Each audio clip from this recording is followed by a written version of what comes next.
गुरुर्ब्रह्मा गुरुर्विष्णु गुरुर्देव महेश्वरा गुरु साक्षात् परब्रह्म तस्मै श्री गुरुवे नमः। श्री राम।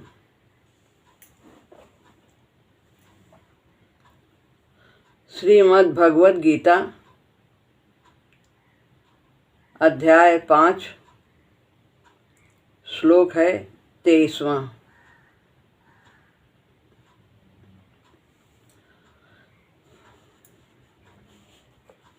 शक्नोति हैव या सोढुम्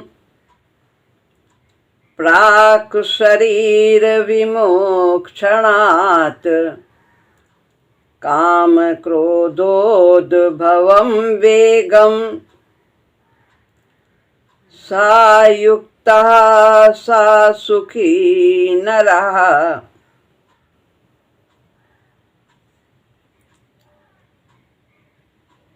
शक्नोति यहाँ बड़ी ई है तो संधि में नियम होता है, यदि छोटा आ बड़ा जोड़ते हैं तो बड़ा बन जाता है, छोटी ई बड़ी ई बन अगर दो होती हैं तो उनको मिला करके बड़ी ई बन जाती है। ऊ है छोटा ऊ बड़ा ऊ तो बड़ा ऊ बन जाता है।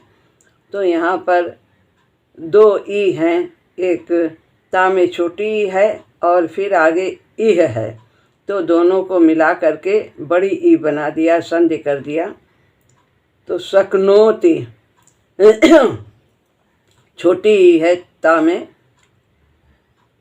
माने समर्थ होता है, और फिर इह है, इह माने इस मनुष्य शरीर में, एव माने ही, या माने जो, जो माने मनुष्य, जो कोई भी मनुष्य, सोढ़ुम सहन करने में, प्राक माने पहले, शरीर विमोक्षणात् शरीर छोड़ने के पहले, काम क्रोधोद्भवम, काम क्रोधोद्भवम माने काम क्रोध से उत्पन्न होने वाले, काम क्रोध फिर है उद्भवम उससे उत्पन्न होने वाले, वेगम माने वेग को, सा माने वह,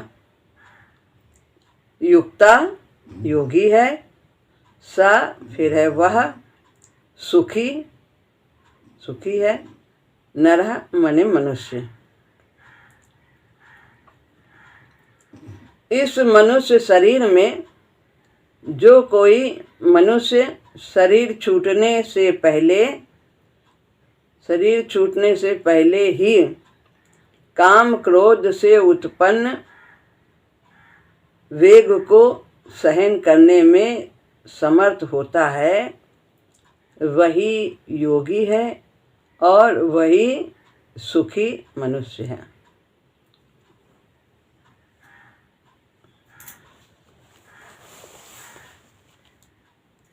पहले के श्लोक में भगवान ने बताया कि संयोग जन्य सुख भोगने वाला दुखों से बच नहीं सकता।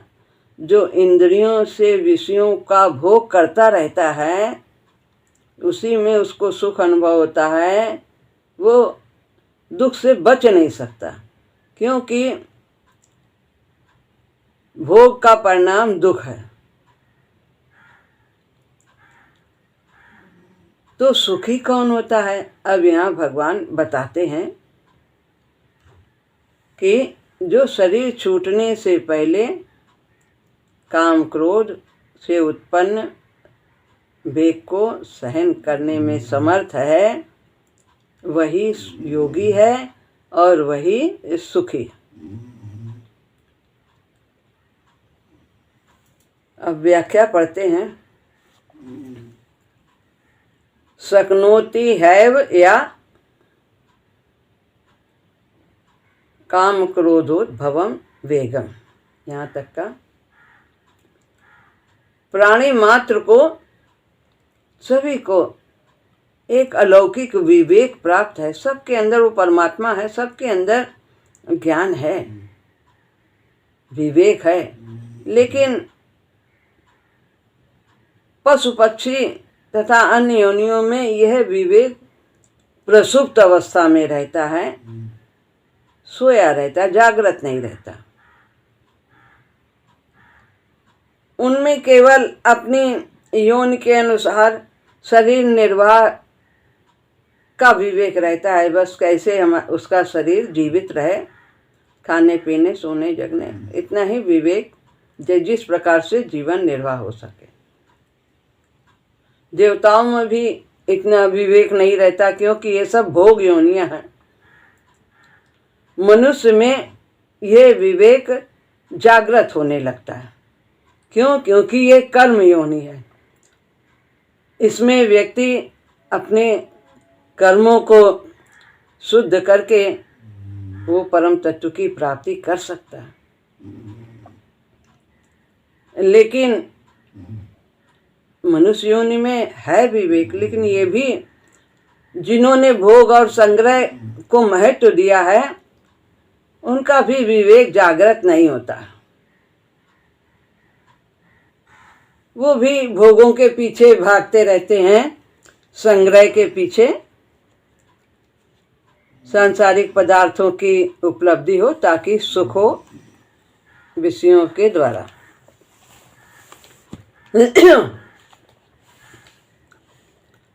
भगवान कहते हैं, गुरुदेव भगवान, काम तथा क्रोध ये आंतरिक विकार हैं, और जिनकी बाह्य सुखों में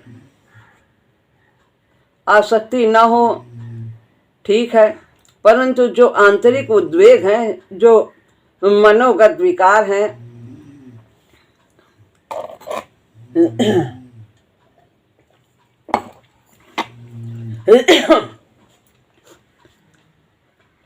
उनसे भी तो मुक्त होना होगा। मान लीजिए हमारी आसक्ति नहीं है बाहरी पदार्थों में कि हमें ये मिल जाए और क्या मिल जाए, कितने पदार्थ हैं, स्थितियां हैं, ऐसा हमारे मन का हो जाए, परंतु फिर भी काम क्रोध आदि हमारे अंदर हैं किसी न किसी मात्रा में, तो इनसे पूरी तरह से मुक्त होना होगा। तभी हमें समत्व की स्थिति प्राप्त होगी, तभी चैन मिलेगा। काम तथा क्रोध प्रबल आंतरिक विकार हैं। इसको तीसरे अध्याय में कहा है कि महासनो महापापमा, ये महान बैरी है और यह व्यक्ति को पाप की ओर प्रवृत्त करता है, पापी है। तो यही विकार ही व्यक्ति को पतन की ओर ले जाता है। ये प्रबल बताया है, व्यक्ति को अंधा कर देता है। ये अंतर मंथन करते हैं, पूरा शरीर हिला देते हैं, सबको अपनी भांति नचाने लगते हैं। जो वो चाहता है वो फिर विवेक को लुप्त कर देता है और अपनी मनमानी कर बैठता है, व्यक्ति को विक्षिप्त कर देता है, पागलपन सवार हो जाता है, होश नहीं रहता कि क्या कर रहे हैं, क्या करना चाहिए, उसका संतुलन बिगड़ जाता है, वो अंधा हो जाता है, आँख रहते हुए भी अंधा हो जाता है। विवेक नहीं है तो अंधा ही है। जो जिसके आँख है वो सही रास्ते पर चलेगा, देख कर चलेगा, और जिसके आँख नहीं है तो वो भटक सकता है, गिर सकता है, ठोकर लग सकती है। ऐसे ही उसे आँख है, देखने वाली आँख है, लेकिन उस आँख से नहीं, वो विवेक रूपी चक्षु उसका प्रसुप्त अवस्था में रहते हैं, वो नहीं खुली रहती, वो अंधा हो जाता है, कुकर्म में प्रवृत्त होता है। तीसरे अध्याय के अंत में भगवान ने जो भी कहा है कि वह महापापी है, महाबैरी है व्यक्ति का, तो इसे जानना चाहिए व्यक्ति को कि कामना जो है हमारे अंदर सांसारिक भोगों की, ये हमें कहाँ से कहाँ ले जाती है, और जब वो पूरी नहीं होती तो उसके परिणाम स्वरूप हम क्रोध में अंधे हो जाते हैं। जो इसमें बाधक बनता है वो हमारा बैरी हो जाता है, राग द्वेष उत्पन्न हो जाता है, सामान्य व्यक्ति तो इनके वेग को सह नहीं सकता, वो झुक जाता है, इन पर नहीं विजय प्राप्त कर पाता। सामान्य स्थिति में व्यक्ति जिसमें अभी विवेक की प्रधानता नहीं है तो कामांध हो जाता है, क्रोध में भी अंधा हो जाता है, इनके अधीन होकर रहता है तथा पाप आचरण करता रहता है। धीरे धीरे जब करते करते गलत काम का क्या परिणाम होगा, वो बुरा ही परिणाम होगा, दुख ही आएगा, ठोकर लगेगी निश्चित रूप से। 4 वेद 6 शास्त्र में बात लिखी है दोय, और सुख दीन है सुख होत है, दुख दीन है दुख होय। तो जब गलत आचरण करेगा तो उसका परिणाम भी ठोकर ही होगी, दुख ही होगा। फिर जब सामने जब विषम परिस्थिति आती है, दुख होता है, तो फिर वो पश्चाताप करता है कि ये गलत हो गया हमसे, तभी ऐसा हो गया। थोड़ा सा विवेक धीरे धीरे जागृत होने लगता है कि आगे से हम सचेत रहेंगे, आगे से ऐसा नहीं करेंगे, विचार आता है। लेकिन विवेक जो है अभी प्रबल नहीं हुआ और संस्कार हैं बली, तो समय आने पर जब परिस्थिति आती है तो विवेक काम नहीं करता, संस्कार बली होते हैं और वो उनमें बह जाता है। फिर और ठोकर लगती है और फिर समझता है, फिर और धीरे धीरे धीरे भोग भोगते हुए या साधन करते हुए उसका विवेक बलवान होता चला जाता है और संस्कार पतले पड़ते चले जाते हैं। फिर विवेक विजयी हो जाता है और परिस्थिति आती है, वो देखता है कि ऐसा हो रहा है, हमारे अंदर क्या विचार आ रहे हैं, किसने कैसे हमारे साथ व्यवहार किया है, तो वो अपने को संभाल लेता है और वो क्रोध के वेग में नहीं आता, उसका वेग वो सहन कर लेता। फिर भी समय पर विवेक लुप्त हो जाता है। जब परिस्थिति आती है, किसी ने कुछ कहा और बुरा लगा, फिर वो भी अपने मन का करने लगता है, विवेक लुप्त हो। लेकिन वही जो बताया कि जब धीरे धीरे विवेक जागृत होता जाता है, बलवान होता है, तो फिर संस्कार पतले पड़ते चले जाते हैं, हल्के होते चले जाते हैं और विवेक विजयी होता चला जाता। व्यक्ति काम क्रोध के वेग से दूसरी अवस्था आती है, इनका वेग होता है, समझ भी रहती है कि यह गलत है, परंतु मानो बलात्कार से कोई बहा ले जाता है। जानता बूझता व्यक्ति पाप करता है, जानता है कि नहीं करना चाहिए। जैसे दुर्योधन ने कहा कि मैं जानता हूँ क्या गलत है क्या सही, फिर भी पता नहीं मुझसे कौन ये सब गलत करवा लेता। तो विवेक उसके अंदर अभी विशेष प्रकार से जागृत नहीं हुआ है, थोड़ा थोड़ा सा जागृत। यह दुखदायी स्थितियाँ व्यक्ति को नितांत परवशता प्रतीत होती है कि हम चाहते हैं कि उसको कुछ बोले ना, उसके लिए कुछ गलत ना करें, होगा उसने ऐसा किया होगा हमारे साथ, तो किया होगा, कोई किसी का बुरा नहीं कर सकता है, हमारे ही कर्मों का ही संस्कार हैं जो सामने से आते हैं हमें निर्मल करने के लिए।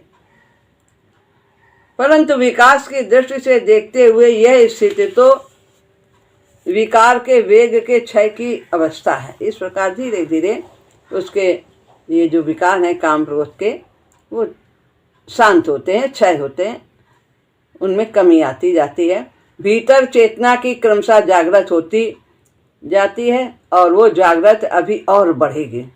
वो चेतना प्राण को भी प्रभावित करेगी, सबको। हमारे प्राण में जो इतनी कामनाएं होती हैं जिनके कारण व्यक्ति उनकी पूर्ति में ही पूरा जीवन लगा देता है, प्राण तो कामना करता है सांसारिक, तो यह प्राण को प्रभावित करती है चेतना, विवेकवती चेतना, और प्राण में भी कामनाएं शांत होती जाती है। मनोमय को भी वो प्रभावित करती है। धीरे धीरे मन के भाव भी शुद्ध होते चले जाते हैं, मन बुद्धि ये सब हृदय के स्थान में ये सब भी शुद्ध होते चले जाते हैं। भीतर का बल बढ़ेगा और संस्कार प्रकट होकर क्षीण होंगे, क्योंकि अंतरात्मा तो विवेक आश्रित हुआ है। अंतरात्मा में तो विवेक है ही, वो विवेक पर है और वो धीरे धीरे इन सबको प्रभावित करती चली जाती है। मन तो शुद्ध है, आत्मा शुद्ध है, मन में तो विकार है। आत्मा तो हमारी विशुद्ध है, भगवान का अंश है, तो फिर उसका साम्राज्य स्थापित होने लगता है और वो फिर सबको अपने नियंत्रण में रखती है। मन बुद्धि इंद्रियां सब उसके अधीन होते हैं, जो वो चाहती है फिर आत्मा वही वे कार्य करते हैं। इन वेगों के निराकरण के लिए वो तैयार हो चुका है। जब तक अंतरात्मा अनुमति देता है तब तक कोई प्रवृत्ति बनी रहती है। जब अंतरात्मा निराकरण करने लगता है दृढ़ता से, विवेक से, विश्वास से, तो प्रवृत्ति दुर्बल होती चली जाती है। यह काम क्रोध के विषय में सत्य है। तो विवेक हमारा जैसे जैसे बढ़ता है, साधन से भोगते में भी हम पाठ सीखते हैं, बहुत सीखते हैं, तो हमारी स्थिति विवेकवान होती चली जाती है। फिर अंतरात्मा के द्वारा ही शरीर संचालित होता है। अतः विकास क्रम में इसके उपरांत की अवस्था होती है काम क्रोध के वेग पर अधिकार की। धीरे धीरे वो इन पर विजय प्राप्त कर लेता है।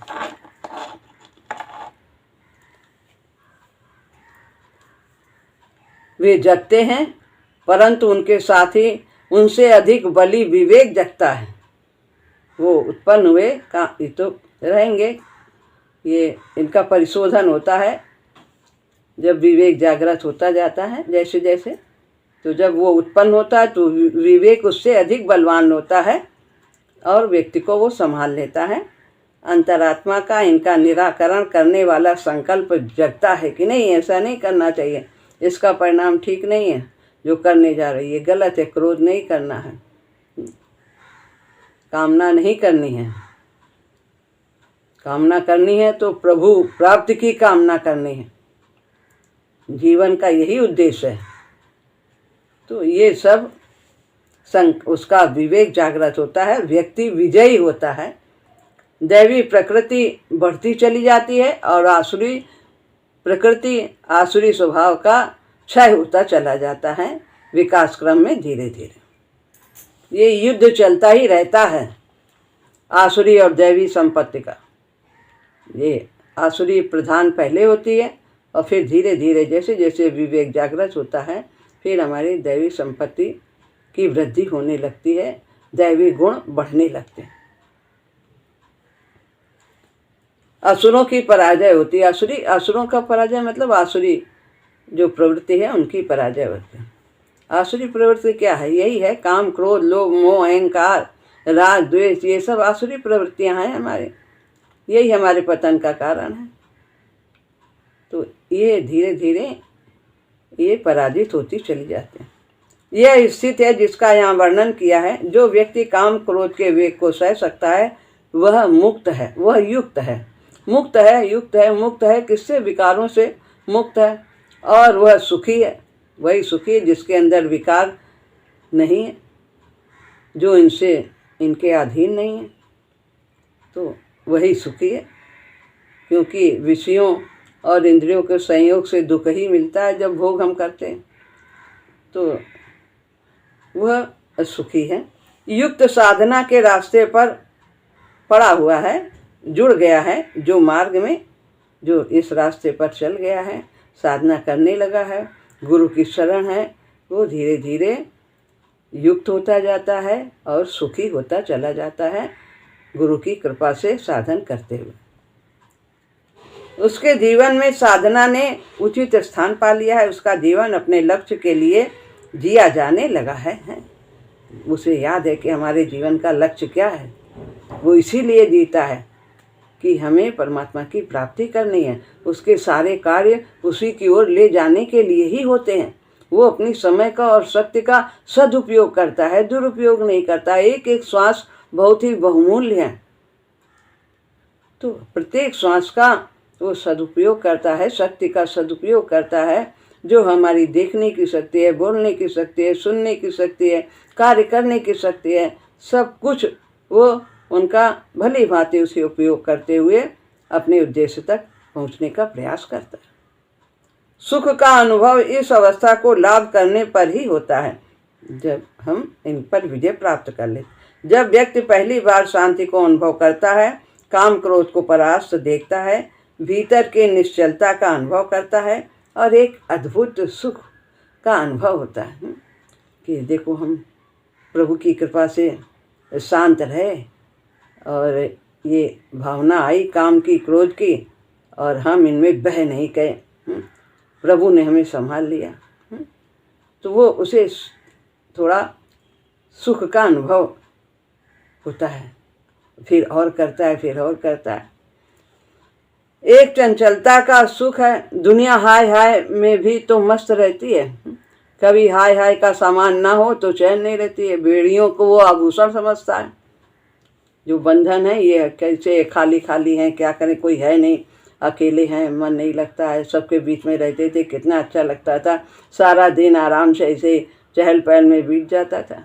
तो वो बेड़ियों को आभूषण समझता है। तो चहल पहल है तो ठीक है, उसमें भी भजन करो, नहीं है तो भी ठीक है। व्यक्ति वैसा सामान बना लेता है। एक सुख होता है हाय हाय से हटने का, उसे सौभाग्य वाला ही पाता है। उस सुख रहते हुए, बंधन में रहते हुए भी हमें आसक्ति से रहित रहना, अपने कर्तव्यों का निर्वाह करना। ये नहीं कि हम जंगल में चले जाएं, आश्रम में चले जाएं, नहीं। यदि हमारे देनदारियां हैं समाज में रहकर, परिवार में रहकर, तो उनका भगवत भाव से निर्वाह करना। और यदि नहीं ऐसा, जैसे रखा है प्रभु ने, उसी स्थिति में रहना। व्यक्ति जिन विकारों से रहित होता है उतनी ही वास्तविक शांति की प्रतीत करता है। तो विकार से रहित होने पर ही शांति है।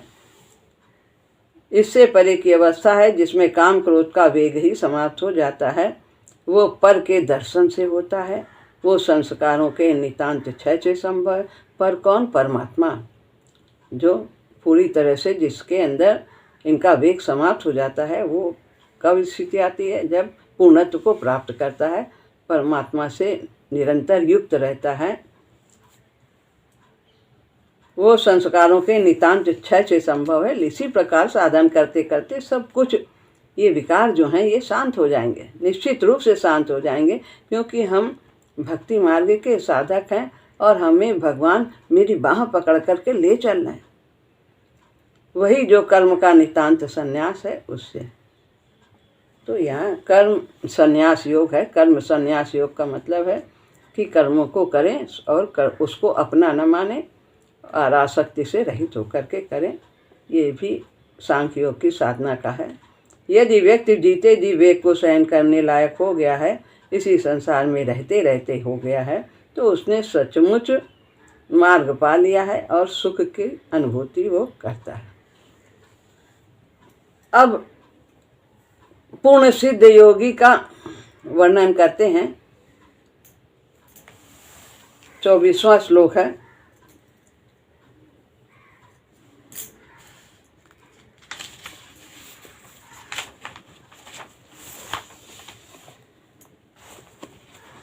योऽन्तः सुखोऽन्तरारामः तथान्तर्ज्योतिरेव यः सा योगी ब्रह्मनिर्वाणं ब्रह्मभूतोऽधिगच्छति। यहाँ ऊपर की पंक्ति में संधि है। राम के बाद आधा सा है। 8 अक्षर माँ पे पूरा होता है, तो आधा सा का विसर्ग बन गया, रामः पढ़ा गया, आगे तथांतर पढ़ा। योऽन्त, यो माने या माने जो, अंत सुख, परमात्मा में सुख वाला,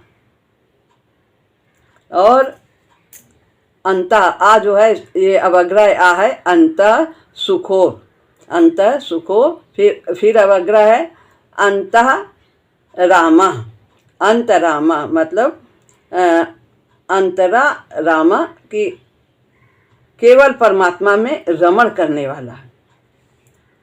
तथा माने तथा, या माने जो, अंतर ज्योति केवल परमात्मा में ज्ञान वाला है, जिसकी बुद्धि परमात्मा से ही युक्त है। सा योगी, वह योगी, ब्रह्म निर्वाण, निर्वाण ब्रह्म को,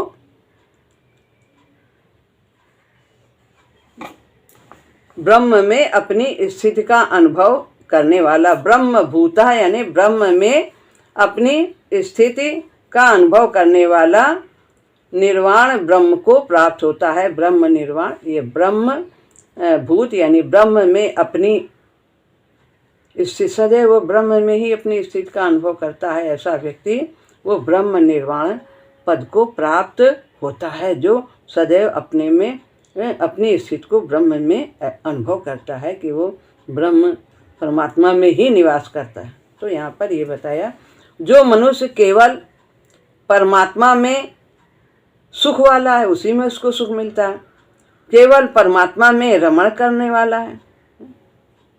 मच्चित्ता मद्गत प्राणा बोधयंता परस्परम कथयंतश्च माम नित्यम तुष्यन्ति च रमन्ति च, मेरे में ही रमण करता है, उसी में उसको आनंद अच्छा लगता है। वो उन्हीं की लीला सुनता है, नाम जप करता है, उनके गुणों का गान करता है, कीर्तन करता है, चर्चा करता है, वही उससे बड़ा सुख से कहीं है ही नहीं। तो यही रमण करने। तथा जो केवल परमात्मा में ज्ञान वाला है,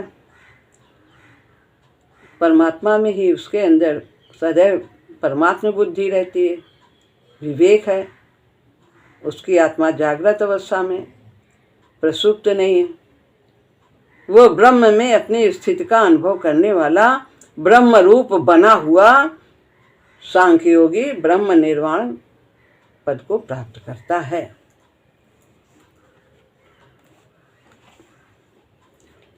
जिसको प्राकृतिक जन्य पदार्थों में सुख की प्रतीति नहीं होती, सांसारिक पदार्थों के सेवन से, इंद्रिय और विषयों के संयोग से सुख का अनुभव नहीं होता है, प्रत्युत एकमात्र परमात्मा में ही सुख का आनंद उसको सुख मिलता है, उसी में वो आनंदित रहता है।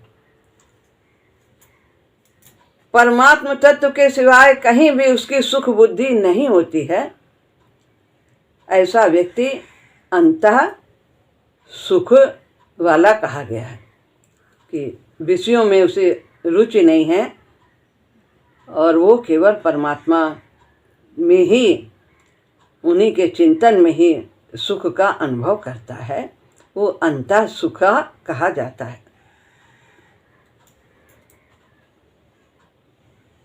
तो स्वयं अपनी सत्ता में निरंतर स्थित रहने के लिए बाह्य की कोई भी आवश्यकता नहीं रहती है कि हम बाह्य वस्तुओं से हम सुख का अनुभव करें, ये मिल जाए, ऐसी परिस्थिति आ जाए, ऐसा। वो निरंतर अपने में ही, वो परमात्मा के चिंतन में ही उसे सुख का अनुभव होता है, उसी में वो आनंदित रहता है। तो वो अंतः सुख कहा जाता है। और अंतरा रामा, जो भगवान में ही रमण करता है, जैसा कि अभी कहा कि उसे भगवान के लीला में ही, उनके कथन में ही आनंद आता, उसी में वो रमण करता, उसके सिवाय उसे और कुछ अच्छा ही नहीं लगता।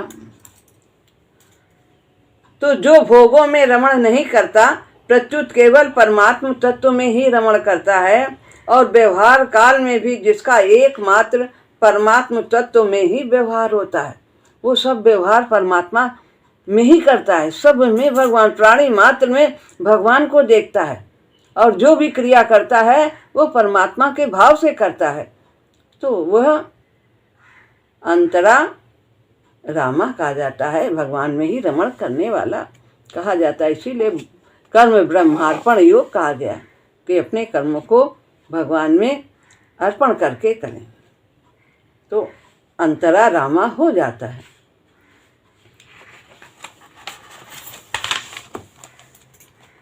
इस प्रकार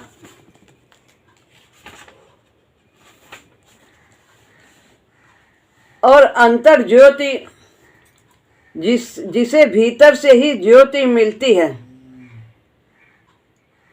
जिसके भीतर ज्ञान का भंडार खुल गया है।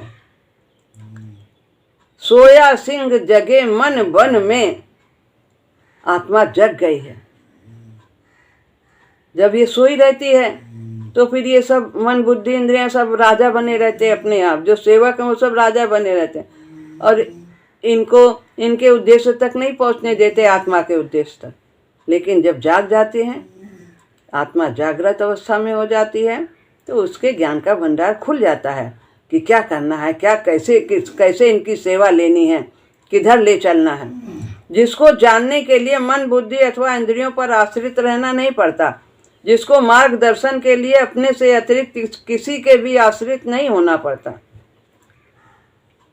तो नहीं तो यहाँ पे मन कह रही है तो इंद्रियां उसके अधीन हो गए और बुद्धि भी नहीं विशेष जागृत है। बुद्धि जागृत है तो बुद्धि जागृत इसमें है कि वो सांसारिक उपलब्धियों में ही सब पूरी चतुराई दिखाई देती है और मन को उसी अनुसार चलाती, इंद्रियों के अनुसार चलाती। लेकिन जब आत्मा जागृत होती है तो बुद्धि भी विवेकनी हो जाती है, मन भी सही रास्ते पे चलता है, इंद्रियां भी उनका अनुकरण करती हैं। जिसकी अंतर आत्मा जग का रास्ता आलोकित करने लगती है, प्रकाशित करती है कि इधर चलो किधर चलो, क्या करना है क्या नहीं करना, ऐसा व्यक्ति अंतर ज्योति कहा जा सकता है। अंतर सुख और अंतराराम में क्या अंतर है? सुख शांति है, चैन है, स्थिरता है, आराम है, आनंदित होना है, तृप्त होना है, छके रहना है। ज्योति ज्ञान की सूचक है। तो ज्ञान प्रकाश जब होगा ज्ञान का, तभी हम सही दिशा में चलेंगे। और जब अंतर सुख होता है तभी ज्ञान का प्रकाश भी हो। जब हम भगवान में ही सुख का अनुभव करते हैं, उन्हीं की चर्चा में ही हमें आनंद आने लगता है, तो फिर हमारे अंतर आत्मा की ज्योति जल जाती है, ज्ञान का प्रकाश खुल जाता है, सब बिल्कुल सही स्पष्ट दिखता है। क्या करना है क्या नहीं करना, मैं कौन हूँ, मुझे कहाँ जाना है, मेरा अपना कौन है, सब कुछ आलोकित हो जाता है। ऐसा व्यक्ति क्रमशः ब्रह्मभूत हो जाता है, ब्रह्म में स्थित हो जाता है, ब्रह्म भाव को प्राप्त किए हुए ब्रह्मभूत होते हैं। ब्रह्म भूत माने प्राणी, तो परमात्मा के यंत्र बन जाते हैं। तो ये है जीवभूत और ब्रह्मभूत। जब शरीर को अपना समझते हैं, यही सब कुछ है, तो वो जीवभूत होता है। और जब वो परमात्मा को समझता है कि हम परमात्मा के अंश हैं, भगवान के अंश हैं, उन्हीं का सारी शक्तियाँ हमारे अंदर कार्य कर रही हैं, तो वो हर समय अपने को ब्रह्म की स्थिति में पाता है, तो वो ब्रह्मभूत कहा जाता है। ब्राह्मी चेतना जग जाती है, उसे ब्रह्म भाव प्राप्त होता है। मानुषी चेतना की सीमाओं को लांघकर ब्राह्मी चेतना में प्रतिष्ठित होता है। ब्रह्म को हर समय, मानुषी चेतना क्या है? संसार की ओर दौड़ना, भोगों में सुख देखना, ये मानुषी चेतना, भोग संग्रह में लगे रहना। और जो ब्राह्मी चेतना जब जग जाती है तो एक उद्देश्य हमारे सामने स्पष्ट होता है, और वो परमात्मा की प्राप्ति, परमात्मा से युक्त रहना, हर समय अपने को उनमें देखना और उन्हें अपने में देखना। फिर क्या होता है? ऐसा व्यक्ति ब्रह्म निर्वाण को प्राप्त करता है, ब्रह्मलीन हो जाता है, समा जाता है आत्मभाव में। तो इस प्रकार यहाँ पर ये चर्चा की है कि सांख्य योगी भी परमात्मा को किस प्रकार से प्राप्त करता है, ब्राह्मी स्थिति को कैसे प्राप्त करता है। आसक्ति को मिटा करके, काम क्रोध के वेग को जीत करके, जीवित अवस्था में ही जीत लेता है और वो ब्रह्म स्थिति को प्राप्त करता है। श्री राम।